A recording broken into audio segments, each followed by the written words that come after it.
Hi, my name is Dawn, and this is Have That Talk. Today, I want to talk about that fine line between feedback and criticism. Remember that moment when you said something genuinely helpful to somebody and then you got your head bitten off?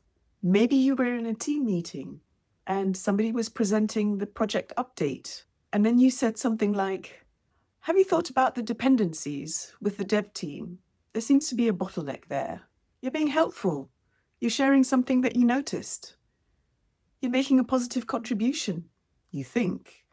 But they respond with, "I've been leading this project for 8 months, and now you're coming in and telling us what to do? Telling me how to run my team? Ouch." All you wanted to do was be helpful, right? But that's the misunderstanding that happens when intention and reception collide.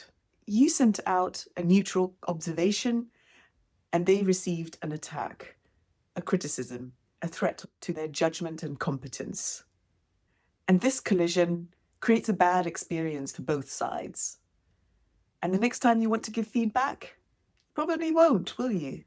But feedback is feedback, you say. It's not a big deal. But actually it is. Because feedback is specific, behavioural, and forward-looking. For instance, here's what I observed. Here's what I could change. Or here's what I observed. Here's what you could change. On the other hand, criticism is global, personal, and backward-looking. It says, here's what's wrong with you. Here's where you failed. Here's why you're a loser. Now, it's tempting to put the whole blame on the receiver. Why can't they just handle some constructive feedback? That's their problem. But actually, it's your problem too, because as the sender of the message, you need to be aware of how it lands.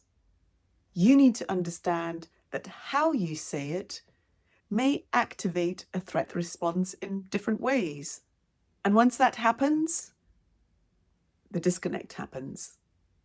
So while you can't fully control how your message lands, by understanding the underlying mechanisms between sender, message, and receiver, you'll be able to plan your conversation more effectively. You'll be able to anticipate those areas that may activate the threat response. You'll be able to get things back on track if they go off the rails. And you'll be able to manage your own responses so that the conversation doesn't escalate. And through this, you'll be much more effective when you go into the room to have that talk. Okay? I'll see you next time.